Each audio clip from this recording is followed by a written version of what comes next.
Depuis le temps que je suis sur YouTube, il y a une question qui revient très fréquemment dans les commentaires. Sturi, dans tes podcasts, tu nous parles de WWE, New Japan Pro Wrestling, Ring of Honor, Progress Wrestling, tu parles même de catch français, j'en passe. Mais nous, on a une question, c'est comment on fait pour suivre tout ça? Comment on fait pour regarder autant de catch? Alors j'ai pensé vous faire une série de vidéos où je vais vous apprendre les moyens légaux pour regarder du catch, et uniquement légaux. On n'ira pas parler des sites de streaming, des trucs piratés ou autres, on va juste parler des solutions légales. Alors je conviens, beaucoup de ces solutions sont exclusivement payantes, mais partez pas tout de suite parce qu'il y a également beaucoup de gratuité, que ce soit des archives ou du contenu actuel. Mon but c'est de m'adresser au plus de personnes possible. Je vous donnerai également une approximation des prix de ces abonnements convertis en euros, que vous ayez une idée du budget et du rapport qualité-prix. Et même si ma démarche s'y prête, sachez que je n'ai aucun partenariat avec quelconque structure possible, quelconque network. Ce n'est pas un contenu sponsorisé, c'est juste du conseil pour les fans. Bien sûr, si j'oublie des choses, si je suis pas suffisamment précis sur certains détails, si vous voulez que je parle d'autres plateformes légales ou de certains networks, je vous invite à m'écrire dans la section commentaires. Le but sera bien entendu de s'entraider et de vous donner un maximum d'informations pour suivre l'évolution de vos catcheurs préférés. Une dernière chose, puisque cette vidéo sera en plusieurs chapitres, pensez bien entendu à vous abonner, à activer la cloche et à me laisser un pouce bleu, ça aide toujours pour le référencement.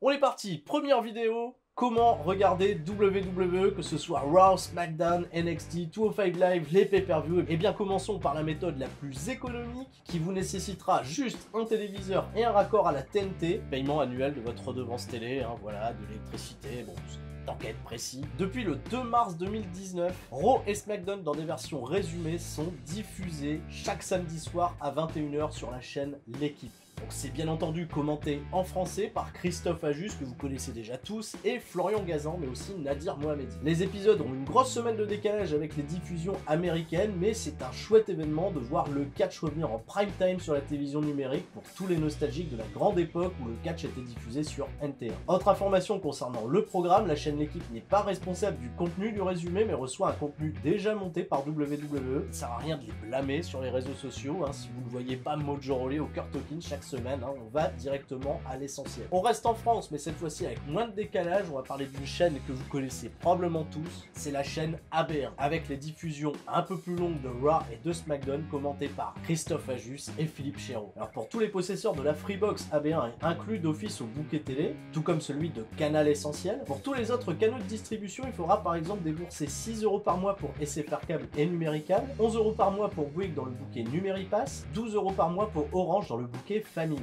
Raw est diffusé chaque mercredi soir à 20h40 dans une version de 90 minutes avec moins de 2 jours de décalage sur la version US, et SmackDown chaque vendredi soir à 20h40, 90 minutes également, avec moins de 3 jours de décalage sur la version US. Mais la grande force, la très grande force d'AB1, c'est de proposer ces programmes en replay numérique sur leur service, mais surtout, c'est d'avoir l'exclusivité sur la diffusion des pay-per-view en différé de 5 minutes sur la version US. Autant vous dire que ce sont des conditions idéales pour ceux qui suivent profiter pleinement du produit en français. Dernière précision concernant AB1, la chaîne propose également un service de streaming sur internet pour seulement 3 € par mois.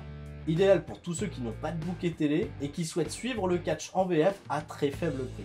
Un coucou à nos amis belges et au Grand-Duché du Luxembourg, la chaîne AB Explore propose les mêmes programmes. Raw le mercredi à 20h40, SmackDown le samedi soir à 21h10 et les pay-per-view en quasi direct comme pour AB. Toutes nos excuses à nos amis suisses, nos amis du Québec, tous les autres francophones à travers le monde. Je n'aurai pas plus d'informations concernant les diffusions TV, mais n'hésitez pas à laisser des commentaires pour nous dire vous comment vous regardez le catch, s'il est diffusé dans vos pays à la télévision. Mais le temps est venu de parler de la plateforme qui vous permet d'être le plus en contact avec la plus grande structure de catch au monde, le WWE Network. C'est presque toute la vidéothèque de WWE depuis sa création qui est disponible. Tous les Monday Night Raw, tous les SmackDown, tous les pay-per-view en direct ou en archive, les collections de Primetime Wrestling, Old School, Superstar, Sunday Night Heat, mais aussi ECW, on sent les musiques d'entrée, ça c'est un peu moins chouette, WCW, AWA, Smoky Mountain, des documentaires, des dessins animés, des témoignages, des podcasts, du kayfabe, du pas kayfabe, Total Bella, Total Diva, des légendes enfermées dans un loft, mais aussi du contenu original et exclusif comme NXT, leurs incontournables et très qualitatifs NXT Takeover, mais aussi NXT UK, 205 Live, soit tous ces programmes hebdomadaires hebdomadaire, je sais que vous réclamez tous en diffusion à la télé, mais non,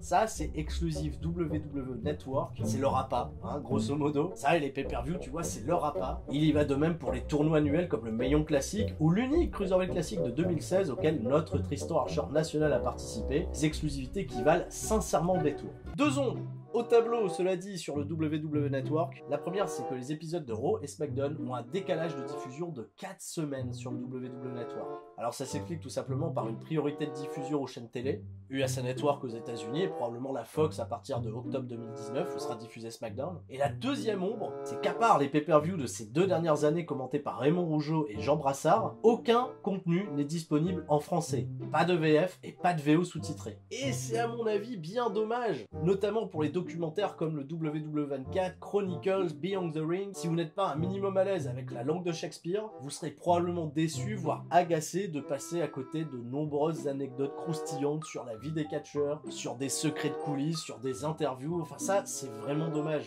Cela dit, si vous êtes déjà abonné au WWE Network, je ne peux que vous encourager à répondre aux enquêtes régulières que la WWE nous envoie pour réclamer à minima du sous-titrage. Alors je sais, hein, si on commence à sous-titrer en français, il faudrait sous-titrer également en allemand, en espagnol, en chinois, en latin, bref, ça demanderait beaucoup d'efforts à WWE, mais peut-être, qui sait, continuer de faire du bruit. Parlons argent désormais. Si vous êtes un nouvel adhérent, le premier mois est offert, mais nécessite l'inscription de vos coordonnées bancaires. Puis pour un premier engagement de 6 mois, comptez 9,99$ ou optez pour la solution sans engagement à 12,99$ par mois, qui devient automatique au bout de 6 mois. Alors je sais pas, moi ça me l'a fait à moi, je sais pas si vous arrivez à vous abonner à chaque fois sur 6 mois à 9,99$, mais bon. Ce qui revient approximativement en raison des commissions et des taux de change à 11,90€ par mois, à l'heure où je vous parle, hein, c'est-à-dire mars 2019. Quand on voit la monstruosité du contenu proposé par le WWE Network, c'est loin, très loin d'être décollant.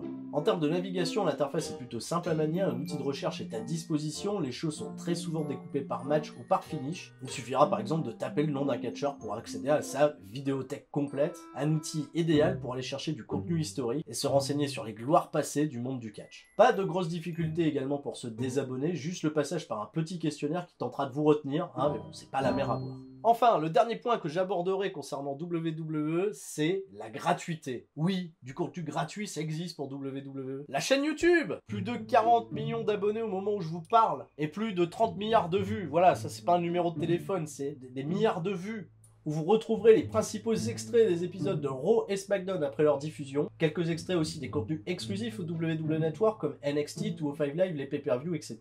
Des interviews, des portraits, des docs, des titantrons, des trucs chelous. WWE publie généralement 10 à 20 vidéos par jour avec, et c'est là que c'est intéressant, des combats d'archives devenant ainsi totalement gratuits d'accès, souvent pour des durées limitées malheureusement. Cependant, d'autres sont toujours disponibles, un bon moyen de revoir des archives qui ont bien souvent un lien étroit avec l'actualité ou le pay-per-view promu dans le mois en cours. Les kick-offs de chaque pay-per-view sont diffusés en direct et en intégralité, l'occasion de retrouver le panel WWE, bien souvent un combat pour le championnat Cruiserweight, ça dure 1 à 2 heures en fonction de l'immensité de l'événement et là encore c'est bien gratuit. Et c'est là que je vais peut-être vous apprendre quelque chose.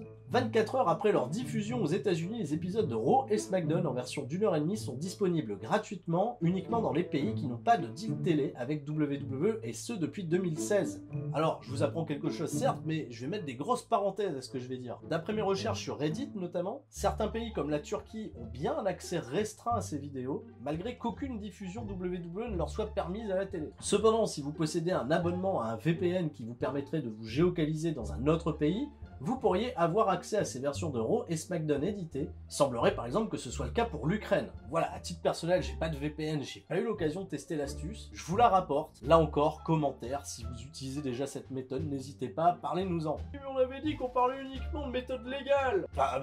C'est légal. Quoique la question est encore assez floue sur l'utilisation des VPN pour lever les restrictions géographiques. Considérez juste que j'en ai parlé et renseignez-vous pour le reste.